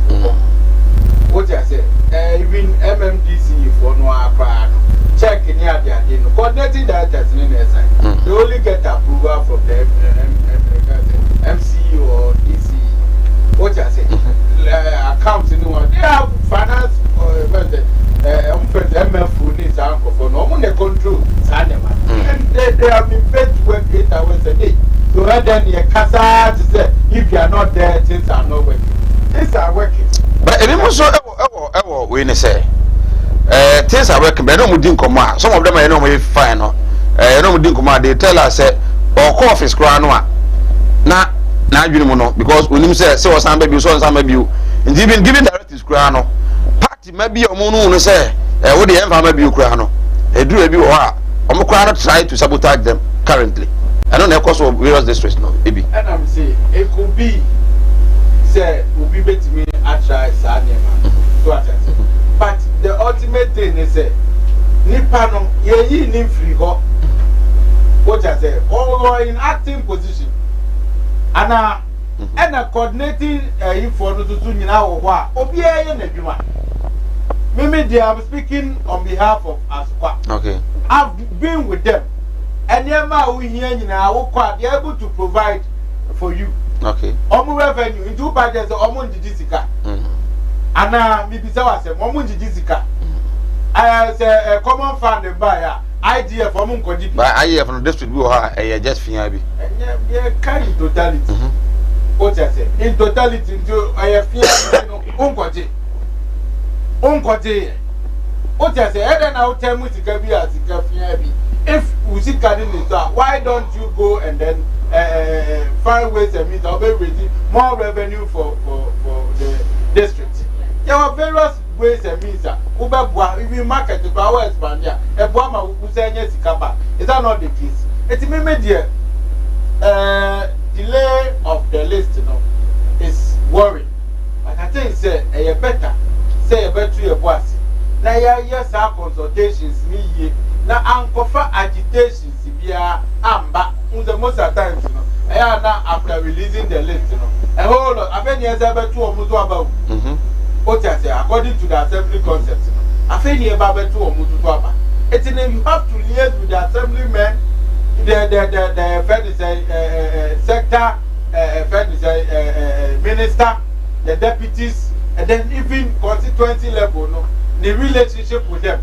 You have to consider all those things. But you all these things from Rolling Stone go for buy, must buy, Mahama buy, even a Kufado and buy the first step. At the end, we know different from the old system. No, what has made this one different? And I'm saying, say, Oka say Obesa asa the same way I also asa. You are going to have the same result. Okay. So if you want a different one, and then the constitution, the found ruling from 1992, and I would say I will call it for the review constitution. What I say, it's a year sample for now, but going forward, yes, I'm to a was. Now, you show me na afternoon, or more key stakeholders. Get one Mundi, Young is any way, who person money in the year, Juma. Yes, our consultation now, say Mike, one year venue. But a mere review, say, NDC for every still your time, close to 2 months. I was Supreme Court. A jail of Babeka said, one more ring who no quiet again. Unim Tasamayeke. 8 months now will come. 2 months free. 2 months free. Say, Omuko will stay at time.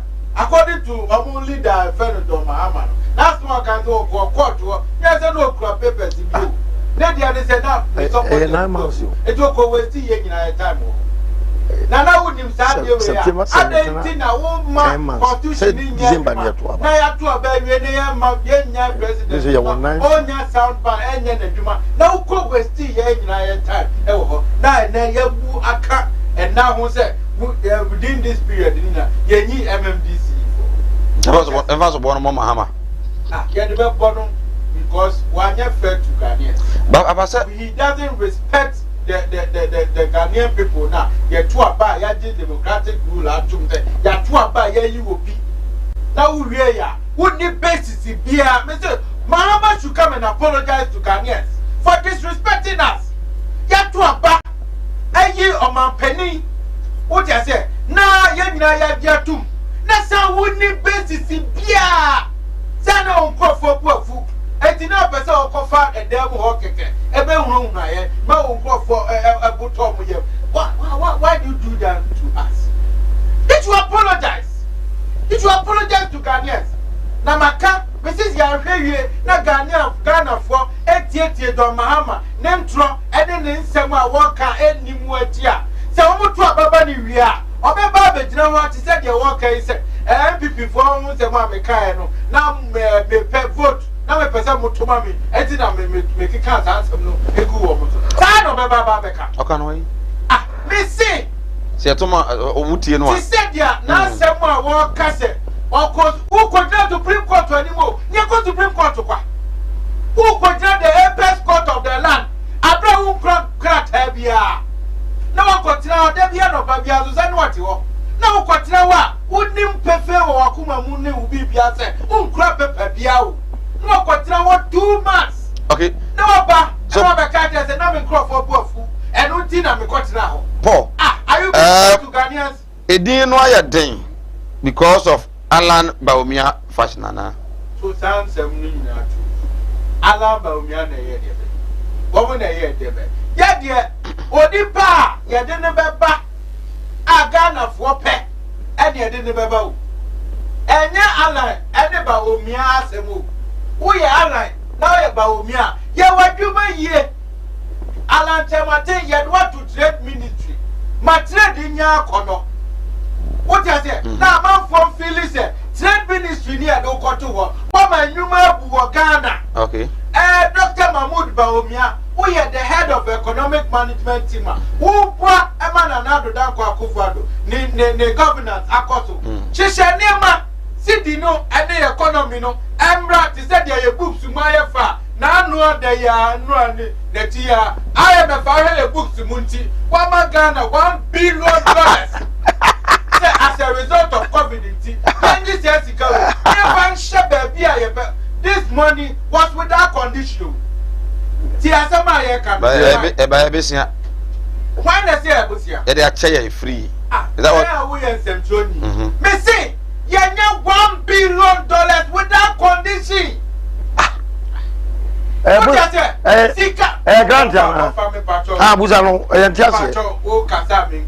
Without condition, this money $1 billion way without condition. Was say as a result of COVID, or my penny, baby, I would be shot, a bema or minus $10 for Sassica will question. Obi contain $500 million from IMF. As I know, was here said, me fagan of what you remember, and what did to move. That is Dr. Ramani Mahama, 2013 to 2016. Right. What I say, and to 2080. And they and another Dakwa through the good books on Profunic Mutino. Yama $1 billion. But I say, I was always so simple. I didn't no numbers, no. I was screen. I say, my name ran 10 million American kind into me of my poker Briando, and I was in a canoe.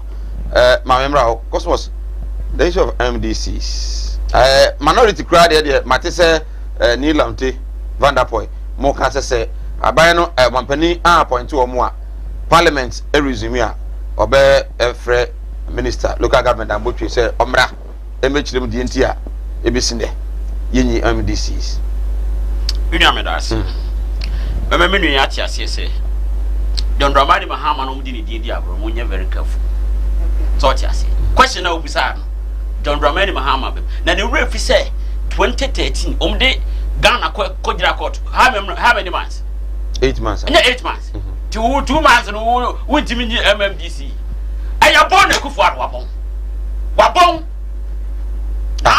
obe odi kan ye bi pen oba within 4 months so yi ekufu ba ebe china man isu dia be na Ghana akodo enye dede any fabrication stories kwaso mo kan yi say IMF mo ko ye no ya ma condition ya kwadefo na stress ka kwadefo wa mo bra eno ko so mamwe no butu obubu kotodwe what I say ayo bon o mabon ena kro no ne proye ne kata ase cha obuma ekufo ri himself bon ni huni enti o mo rom CCC DC ni omu nyina asabi kata ase ne proye aso makoma enti o huni papotia o fa nko that is the reason why ayo power struggle ena aba constituency wo because right now question na busa no o hunu ana person dey nko afoko ba onya person dey nko afoko so just here say dey be ya e do primary so be strong e wo grassroots until you want to be a DC ni MMC what you say when you so kan wasam ya John Dramani Mahama dey akogina court 2 months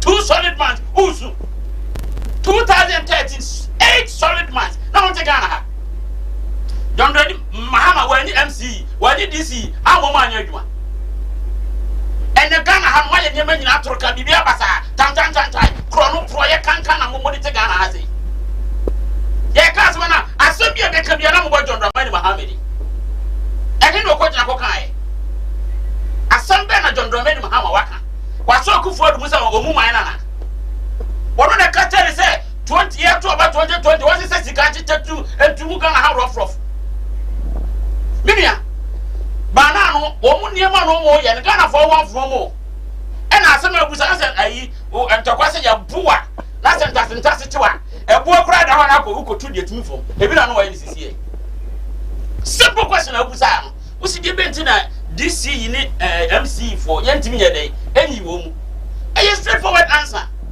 o da bi MC for us struggle ntia e bia emampanyi wo enipa na do so ntu wo Ghana why bet direct na call baby Okobo John Dramani Mahama di wayo de. Wono na aso akufu adonsa. So o ma ne nya adwuma nana. Kuro no project ata se eyi mustati ya mu ba aban mu 2017 deal bia mu beje biara kuro no ne project o. Deal bia mu se mo kwa renegotiation of America. Kamu nya $880 million. Ene minority chemo. Ye bu se akufu adonsa no wada.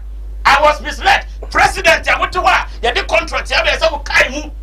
Why and those who go ye di you are misled. What are you trying to tell us? 5 billion contaminated oil. After Robbie Onenango. Unregistered company. Incompetent people like you people.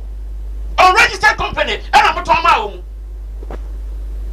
what you say? You can't say Manamu Jona. Muya ye Tikroma excavated 500. Nijana. Cronin the prayer was sent in an annum, and now you excavate much chino. Only says you can't Nicosia and conform to the Dania, you want anyway. Yes, you know. Now at the end of the day, judgment that Ghana is having Piaka because I only show my excavators now. Only your court. Like Bakuka, 70 million. Court was yet to what I say. Oh, Ghana is having Boka and conform where you have before. And conform where say, oh, you have from whom you some Lawrence kind. Was it conform where say, they are there. They keep on changing their names.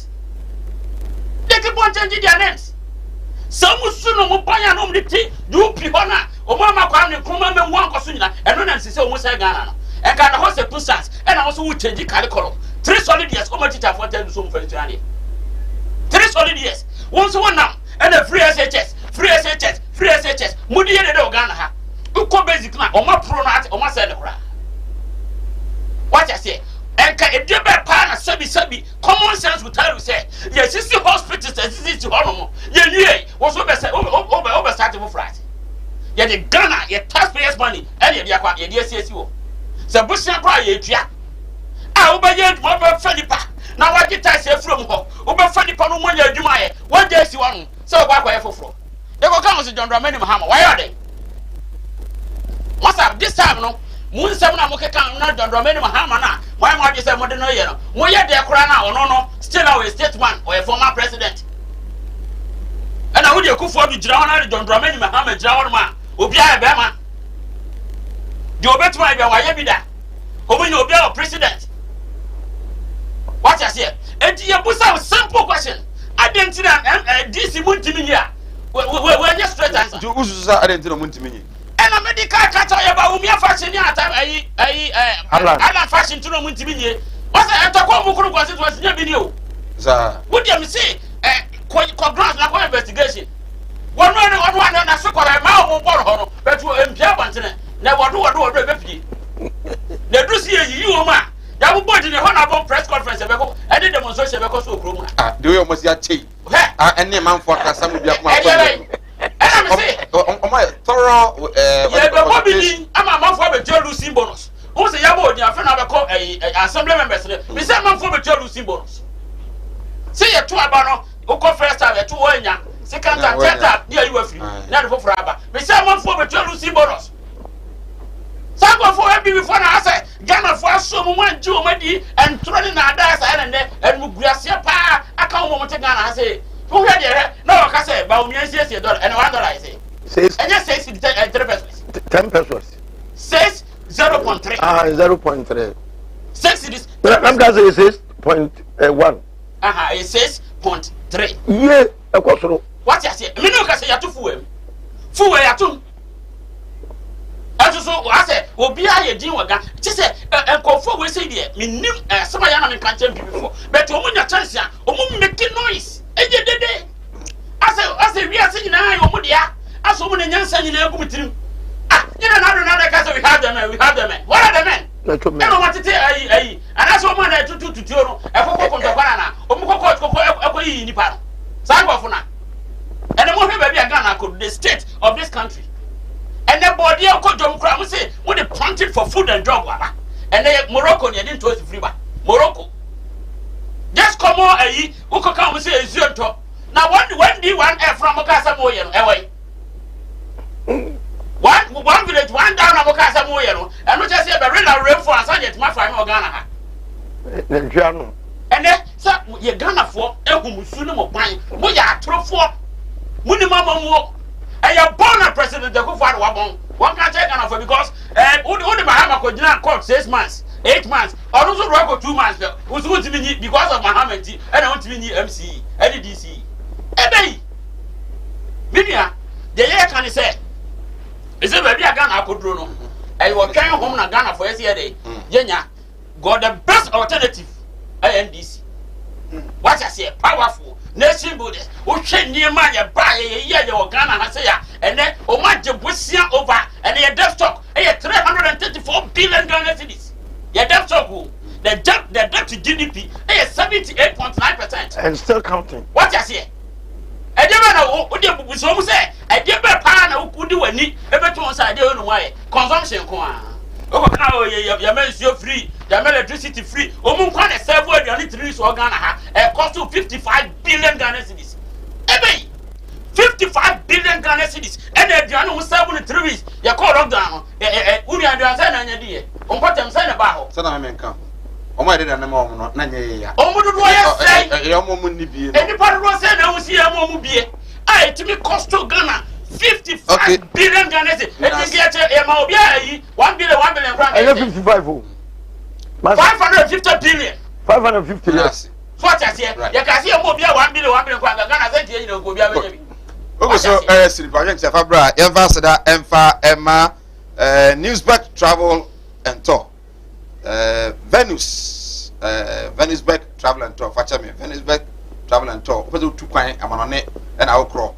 Passport, no crown, wouldn't be a hawk. Opasa, we be union and 10 times of Panua. Venus Back Sibra. Now, to me, Emma passport, maybe you say. Within 2 weeks, we have passport in the amount.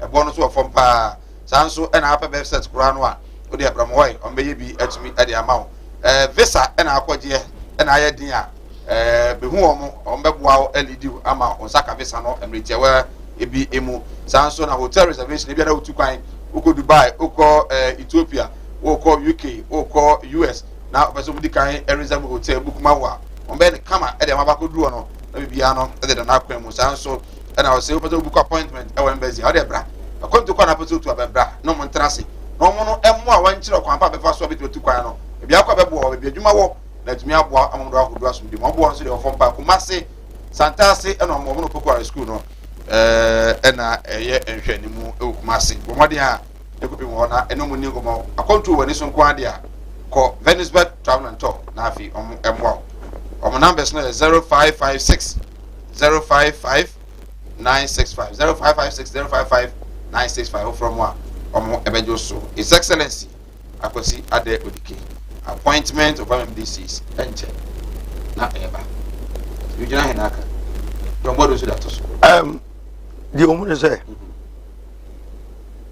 Nana Kufuado or the Ghana amamu no ayese ni fi akonya so ama Ghana trip break dedi kan Ghana amamu ni kwaso bi acting more than 6 months amrado mo no yes okay eni kwaso bi acting more than 6 months eni amra ni buso pa yes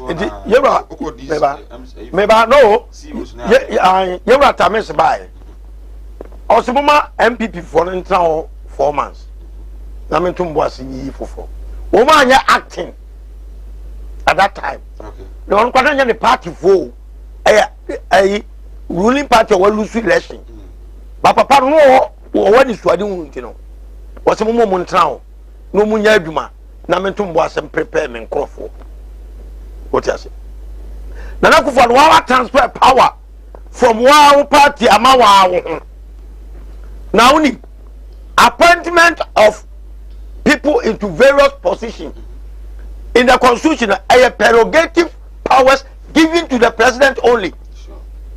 Eti anya party for na eco department no they are getting things wrong. No, my leadership was school delegating powers to other people. Nobody does it for the leader except by himself. okay The challenge say obia believe in your vision, what buy into the vision, now accepting the vision. I wouldn't say what did call Mampon district obey much said ya won anka wo obey no ya no bia na yema a visionary leader alebo say among the MPP nkofo me ba constituency obey campaign no mahu say papa we ade asurunku bi woni mu etimi de makija no ha obetumi abo me mama achi wu de osemi achi bro enya party for the select ma. That is why you put two square pegs in round holes. Say omo asrete 3 they don't na wo no mampani no omo de 3 na man say we mo na de constituency this was the court na ase no e do maba imba nti e hono the final decision no lies on the president. No, anybody so be called a selectable president. The more na president the listener ba say this man is the one I want to work with, because what will be called a district man or the president of the district. It wouldn't no communication, you know, must be intact. No be a better so when no communication at the call. What I say? It powers are president SIC. No any other person does it for him. What do you don't cotton chain? District coordinators, you know.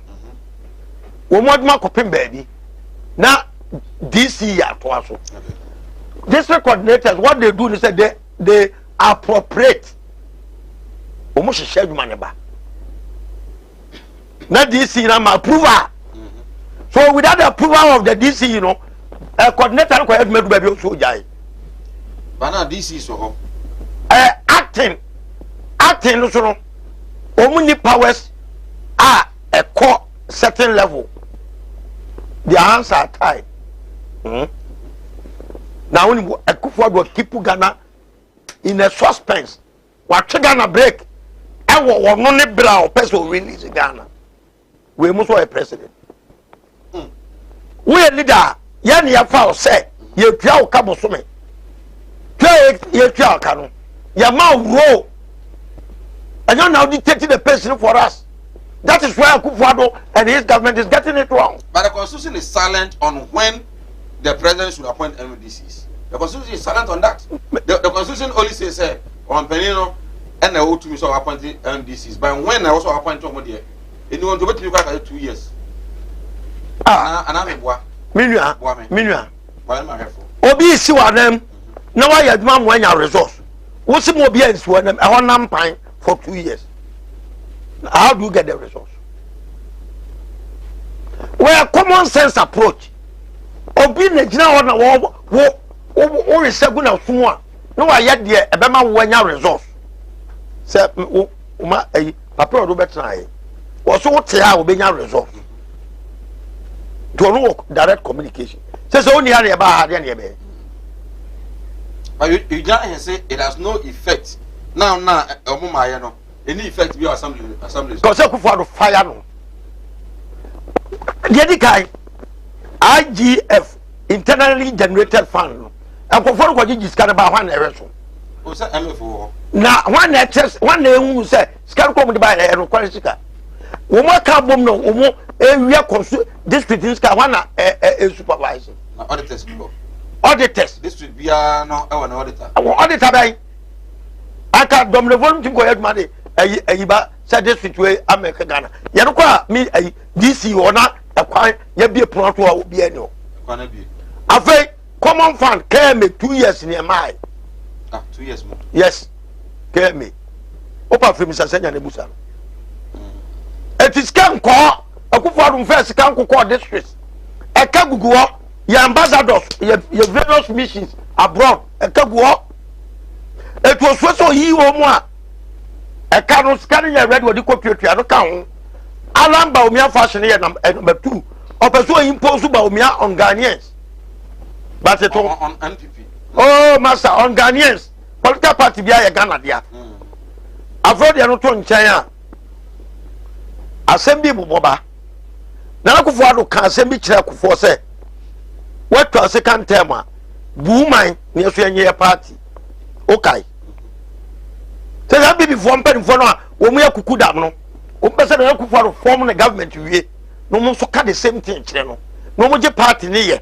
Na Akufo why will be our town and okra ni dua ono ko no be so o manage party ni manage Ghana e to onim say the form government be wie no sa message no de ma Akufo no ne de eba na o person de ba omi aba no wo say na say adoctor na no ma sate ko radio ada fashion no a o sala ni um no o mu bie na o form government wi aba hu de be si Ghana ye nyina wo Ghana wo be hu de be sie na party ba ko wachem yensan fa ba ko asala ni pa dodo na moma yamobo afena osuro say of former government we are they will come after him internal wrangling say beba MPP no enye bete enti osuro these are the multiple factors na Akufo amani ntimi yi this na ka this win in term of akura ne boawo wa kasa ne boama who speedy progress development and everything there.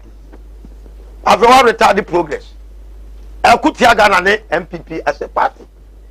And now DC said now can but do our coffers 5,000 of them. Assembly go 5,000 of them coffers. What kind of leadership is this? Oh, I can't hear the problem. And I can see some a hand time tell for handkerchief for bonds. And I can't hear. Na kado foriata asha white there be a penti picture be say we holier than thou me was mo kabom na mo make Ghana mo di o manawu ene mabunu sofa Ghana ye mo bo ha minua if you know the extent amanfo kwa ho kire mu a amabunu no me say dey ma sesa enya sa na tie Mahama Mahama is no more a subject matter for discussion. Okay. Dedi kai. Dewa Mahama was a former president. Ghana force, we don't have confidence in you. Yeah. Go home. Or start prepare by second time. Yes, you go home. Now, say this for the neighbor. So for them, another matter to discuss. It is for now. Me who Mahama so a statement. And one nam and all cancer. It may I don't want to discuss Mahama because me who say at the moment when you be. It is a way you more can say discuss pertinent issues bordering ordinary Ghanaian. Now we are myopic. Eko from Mahama we garbage ya pam ko. Esa the be ya sticker. Now you don't have message. Everybody don't have message.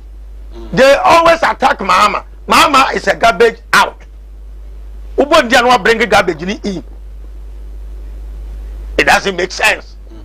Say ya me boa me na Ghana for to Obama na be president. You better be MMDCs ni DCs no on non-partisan basis.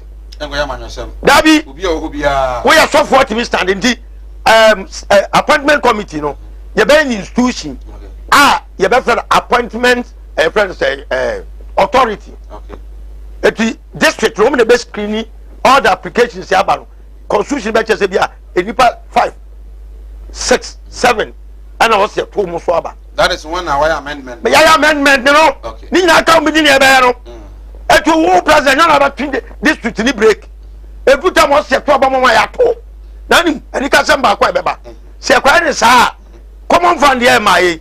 Come announce ama omu krapre ayi authorities also omu discover me there district wide money emu. Yes any can the help. Masa. Ba sa obey your. Me ba bi kutabu. David. Ade na omi mu. Eti mi America. And na common for the crown kwa DC the president and the town to so be ka say sika o se dia aduma mai ba se to be yi no one na ko twa ba no agiska o de aba no de ya sa raise more IGF e de aka ho e de develop ho no akoba sa so ye see school dan a ye nia na be fe contractor na design school a ye pen yesi ye kwan a ye nia na be fe contractor na nia supervisor say o me e so the work mai. After minimum no see no. Every district must be autonomous. This should be another region. District. Wow. Now about region. Me propose to me propose am say regional ministers try to aba. Do you know why? I started region your culture. Any other regions the culture is different. You better identify culture. I told you because you better constitution say all the regions are going to be semi federation. Okay. And to tell you a certain region can be a holiday. Maybe a brown for school. Depending on the culture and the dynamics. What I say? A certain regional minister will be accountable to the people of Ashanti. Okay. Since I no say, I will say BC Kumasi more. 5 interchanger. You were road minister. Makwata. You busa regional minister. And now yeah. Umube ade sa kan me regional minister one on one. No be say question. Abusa na me last you can say. Na me tepa na no so. They busa say 5 interchange na be kuma se no. E won so say was me da ba ko pe na minim. Ni anu kwa no e drawing stage. There be almost 5 o. Ai within 4 years but 2024 years. Oh, open. Nana Akufo Addo. Me das. Wona ma bonti ado bia ka say what disappoint here big time. Nana what fairly gitum. We say Amaboaji Fuseni Kakra watching you live from Gumwa Takwa. In fact, the president has really delayed in appointing the MDCs. Okay, we say Samai, good evening. In fact, if what Mr. Odike is saying is what he will do when it comes to power, then I think I will give him my thumbs up because he has a lot of good messages for this country. Okay, and also the Abba, I don't know. We say Samai, good evening. Nanado has failed as a president. He will never be remembered as Apia Mano from Ejumako. Apia, once I'll be there, so name requires no free swap. Still, you can't say or a former or ex-president. Good evening, Sir Mike.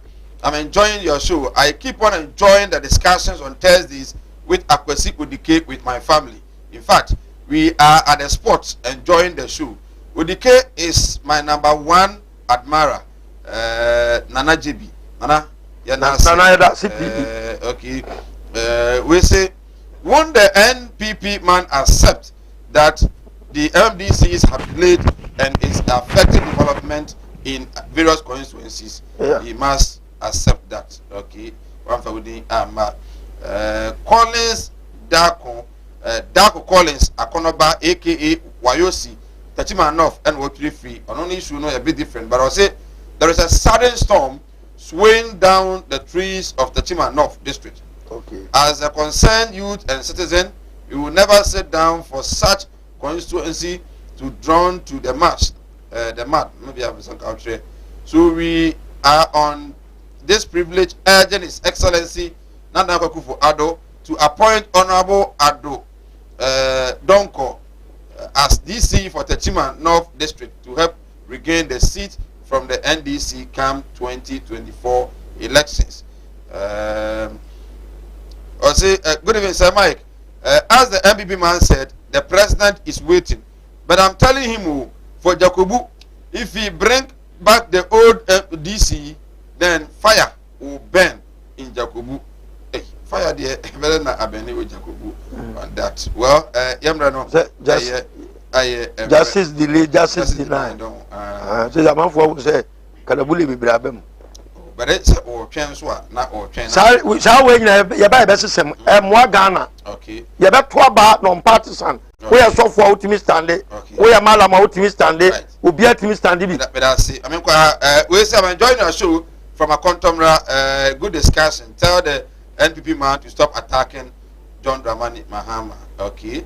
I say, why is the NPP always accusing Mahama of the failures? If they have failed, they should accept it. They shouldn't blame John Dramani Mahama. Okay, and also Eddie, I don't know. Odike is just saying it too. He can't do anything. What has he been able to do for the UPP party? Ask him. Okay, and I say, I'm report. Also, the fight against corruption.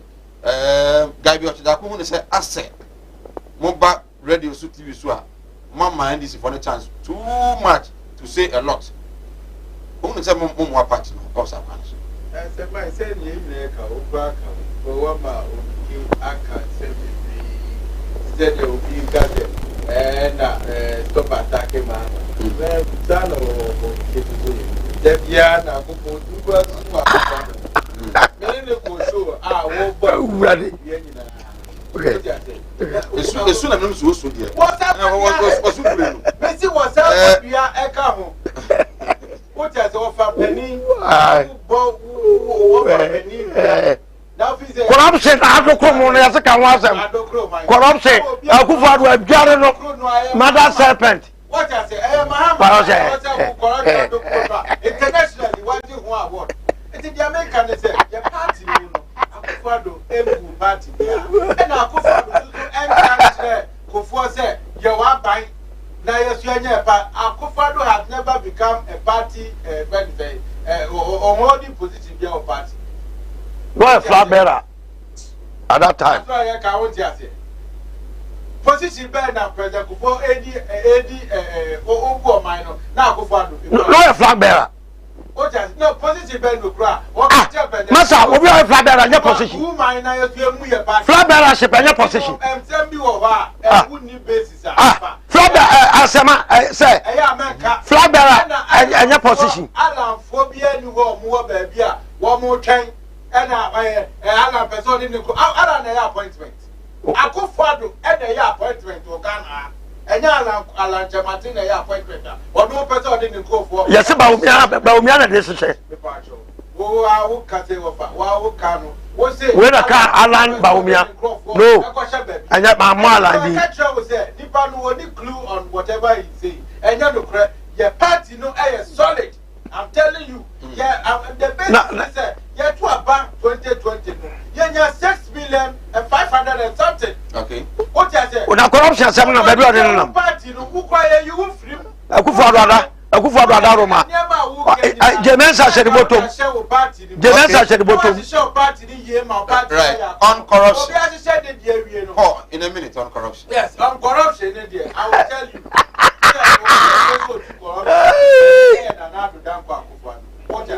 Right to information bill. Now, do how many years in Parliament? What you say? Open to corruption, yeah. And yes, I'm sorry, we are not in a banana republic. Also, tell me banana nation. And come on, me and my concern inside the nation. But that's not it. What you say? And you manage to share the big work, and a man who is serious as a waiting. Now, not to dance for right to information, but 21 years in Parliament. What pass it? Now, say, World Press Freedom Day. Ghana, you're taking a yellow. What you say? You're not quite Emma, Obiat me can't. Yet the end of her can't be. Obia attack will be. Now, some men are better of Ghana, the police protection. As I know what to Makata. Massa. On corruption. On corruption, and I'm just the Auditor General, Mr. from Lebona. What I said, and was say, resources, dear man, was enough for him to perform. They are special prosecutor. What condition every man? Special prosecutor. Nana do don't go for Ecofarm Martiamidua. No, I am former Attorney General, former Vice President of an opposition. What I say? Okay. Corruption by Muasem Niaka. Nana do don't go for is running the most transparent government. Wouldn't nature. Speaker of Parliament. I am the opposition party leader. What I say? Speaker of Parliament. We end this in Imapa. Corruption baby and about we was say you can't want them. Okay. Transparency everybody because BBM must pass through Parliament. Now do Parliament was as well. And this is because Parliament network. It's another damn right. Corruption be number. Ever said of God's way casket shop Kumasi Asafu Labor and about and a God's way or walk was say if rather cannot there we be free more brebush happening traffic. Emo how ni amani bi emba branoma bi nisa kwa na osebra wetu ama bi na watimi ato odi free kwa so abuwia na de abre no 0243 7374457 0243 7374457 for God's will na onye wo so Gabi Busa say ade na matena wa ma ndisi for bom so bua in terms of correction there was it Anka NDC and Enyakra. Maybe I'm out to Manchakra just in 1 minute. No guy watching that queen. What could this someone forget here? I'm also here. I was going to say PDS. And you own a baby when you pay the budget, you can't afford to guy watching that no one come. Guy watching that no one come. Says, who go be there? No, I careful. Because allegation will make you can be called to the court. The court what do you call it? Court to the yeah, company be a $1 million at the man free as a consulting fee, as a legal fee. At the party nearby, there's one the man as a part of corruption. Abraham Martin Amidu. Acquire assessment. What's the president and Neko party the mother serpent of corruption? There's a corruption as a on assessment. Assessment. I do see it in that way. It might be false. My time is the end of worker, but I won't swear, men swear, Ghana for and Tina, I didn't get money, Woman communicators, Woman radio, TV, one team day, and come once. Even Woman communicators and Ankasa from most of them are corrupt. Such as a base of woman maybe away. Right. See, woman to me come once. I'm not to once I would the idea that would the only pack from for. What's the over come from? A chrono, NPP, our position, San Moka and DC for, on by your own way. Most of Sana Moka. Almost my buy one. Yes, who can't communicate on your basis. You have not been fair to the communicators. Was it some of you would do this? Some. No, this way. What does it mean? Maybe I'm going to 0202668461 0202668462. But we are many. I am Gabi Ochidako, MPP NDC. And I got to do comparative analysis.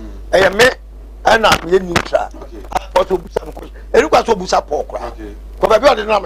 Or waste everybody's time. Listen to me. I could follow by what weak institutions are. be protected the public purse. What the special prosecutor about refi? O se the bottom. No ka say ma tell me do e be wura the bottom. Ana ma ti pie ye. Se me ma wo e macro management. Nanado the mother serpent of corruption. And anya ma tell me do na ka to no so. No be a uba beta so ma wo de Health minister. Hello, first caller, good evening. Hello, good evening. Ebacha oba ayamenti o ebacha phone at the friend what your phone ya tonka. Good evening. Good evening. Hello, good evening. Hello, good evening. Good evening, I'll share free.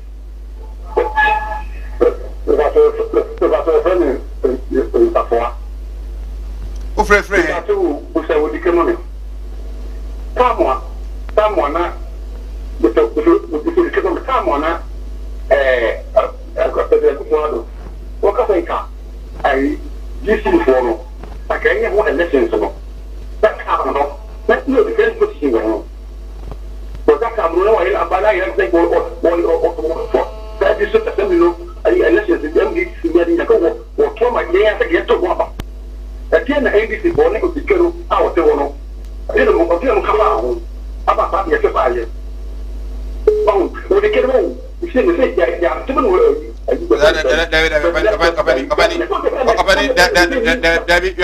are not being fair to my guest to say I don't know Pacho. No me. Hello, good evening.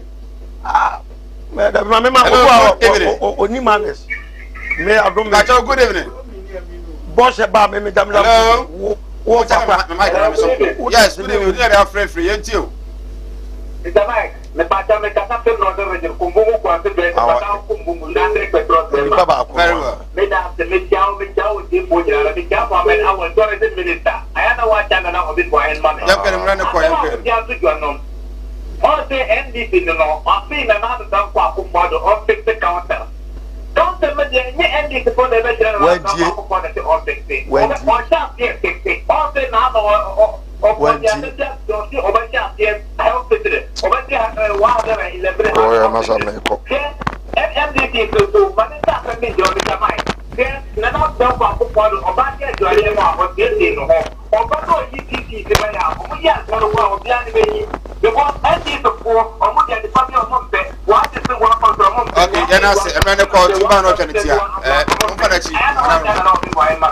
Okay, hello, good evening.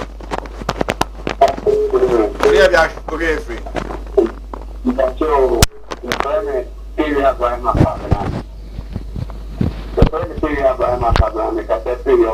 Tell you, mean you. I am a program now. My issue, I have to take a few of the thread. So, we are more and wow, man. But they are one or more president. After your president is fine, president gets a back to